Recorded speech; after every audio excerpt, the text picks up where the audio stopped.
जय माताजी मित्रों, शीतल फैशन में आप सबનું स्वागत है। तो आज हूँ तमारी साथे शेर करीश। मैं 2 गाउन बनाव्या छे, तो केवा लागे छे कमेंट करीने जरूरथी कहेजो। तो एक गाउन से 7 वर्षनी बेबी गर्ल माटे और एक गाउन से 9 થી 10 वर्षनी बेबी गर्ल माटे। तो चलो हूँ तमने गाउन बताऊँ कि मैं केवुं बनाव्युं छे। 2 गाउन बनाव्या छे। एक गाउन हूँ एमनाम बतावीश अने एक गाउन પહેરાવીને बतावीश કે પહેર્યા પછી लुक केवुं आवे। तो हूँ तमने बतावुं चलो गाउन केवा बन्या छे एम। तो तमे जोई शको छो आ 10 वर्षनी बेबी गर्ल माटे गाउन मैं बनाव्युं छे। आ रीतनुं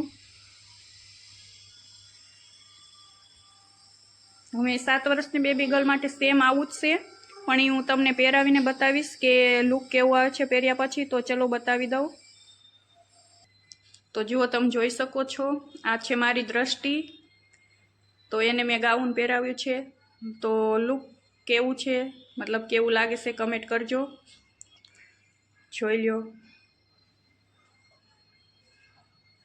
पाछळ बेल्ट राख्या छे बांधवा माटे। तो आ गाउन केवुं लागे छे नहीं कमेंट करीने जरूरथी कहेजो।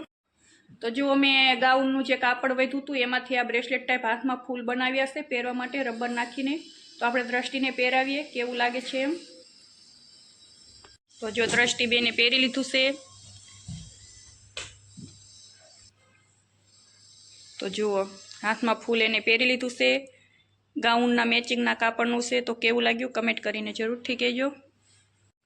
तो આપણે દ્રષ્ટિને ગાઉન પહેરાવ્યું તો એનું લુક તમે જોયું। દ્રષ્ટિને ગાઉન કેવું લાગે છે તો કમેન્ટ કરીને જરૂરથી કહેજો। અને તમે પણ જો આ ગાઉનનું કટિંગ અને સ્ટિચિંગ જોવા માંગતા હોય તો કમેન્ટથી જરૂર કરો। तो हूँ कटिंग और स्टिचिंग तमने बतावीश।